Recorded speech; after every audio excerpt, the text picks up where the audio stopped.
Big 12 is releasing its 2024 schedule, and you might notice a few names. In case you forgot, Utah, Colorado, Arizona, and Arizona State are now members. Also, Texas and Oklahoma are off to the SEC. Our friend Brad Crawford is joining the show to give us a breakdown a little bit lighter. I feel like we need to just settle into fun things like games and football. You're here to give us a breakdown of the Big 12 schedule release. So let's start with some of the biggest games in the league this year. What do you like? Yeah, biggest games in the league this season. You have to go to some games that, you think these preseason contenders can win. Oklahoma State, Utah is a big one. They have Colorado is hosting Kansas State. Kansas State obviously won the Big 12 2 years ago. Utah at Oklahoma State, that's my top game. Utah is one of the new teams in the Big 12. And then Kansas State's a big game in October. Reason being, Jalen Daniels is back at quarterback for the Jayhawks. Obviously, he was hurt most of the year, missed the second half of the 2023 season. I think that's a game, Emily, that we can circle where the winner of that game likely makes the Big 12 championship game. So, the Big 12 commissioner said that the scheduling was random and not every team plays another because, there's so many teams now with that expanded league. But there are some teams that got much easier slates than others compared to a few. Yeah, we're going to talk about some of the tougher schedules and some of the easier schedules. But first, I want to take this time to ask you to hit that like button if you've not already, now that we're back to rocking and rolling and having some fun football conversations on this show. You mentioned it. There's going to be the conspiracy theories of what school they're intentionally trying to have an easier schedule or a harder schedule. But looking at this and based on it being February 1st and what we're projecting, who is the team with the most favorable schedule here?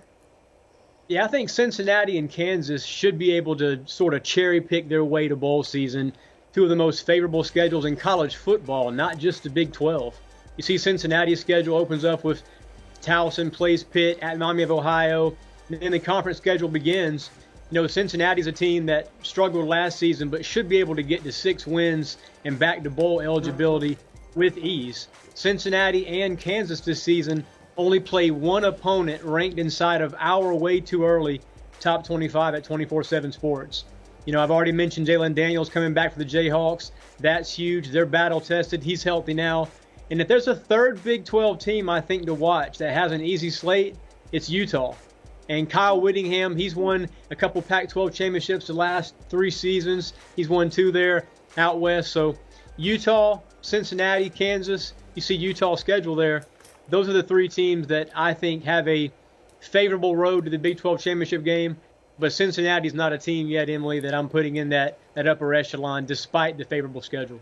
I gotcha. I think we all learned of the University Lindenwood for the first time in seeing that schedule. Okay, so who should be mad at Brent Yormark here? Who drew the toughest schedule? Kenny Dillingham coming off a 9-loss season. It's a brutal schedule for Arizona State. You look at it, Wyoming went to a bowl game. Mississippi State has a new sexy offense with first-year coach Jeff Levy. He hit the portal hard. At Texas State, another program that made a bowl game last season.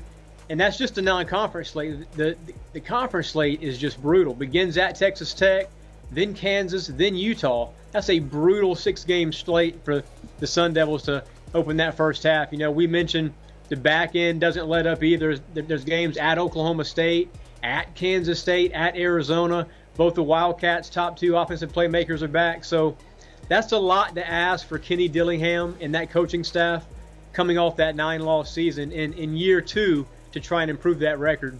And then I think Colorado. That's the other team for me that is facing a brutal Big 12 schedule. First year in the Big 12 for Coach Prime and the Buffs. You look at that schedule for a moment, Emily. Coach Prime, opens up against FCS power North Dakota State. They've won national championships this decade, a lot of them.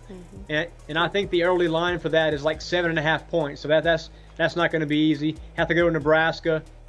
Colorado State was a overtime game last season. That was tough. That's just a non-conference. And then, Colorado's a team in the Big 12 that, unlike a few others, doesn't miss Kansas State, has to play Oklahoma State, Utah, Kansas, Arizona. It's just very hard for Coach Prime. But look, how did this happen? You can ask the schedule makers in the Big 12. Coach Prime mentioned it last week.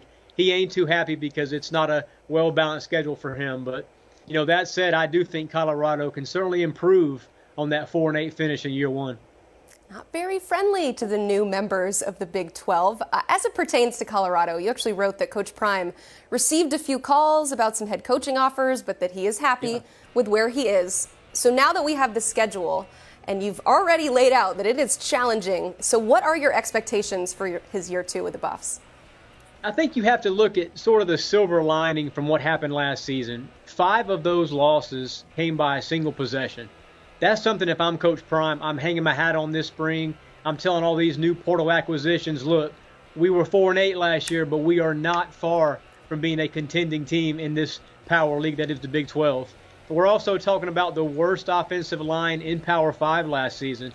That group is completely revamped now through the portal. The Buffs also signed 5-star tackle Jordan Seaton, a guy that we had as the #1 player in this 2024 cycle at his tackle position. And then Deion Sanders, he's back healthy. He's going to be back there looking for guys wide open because he's going to have a lot more time this season.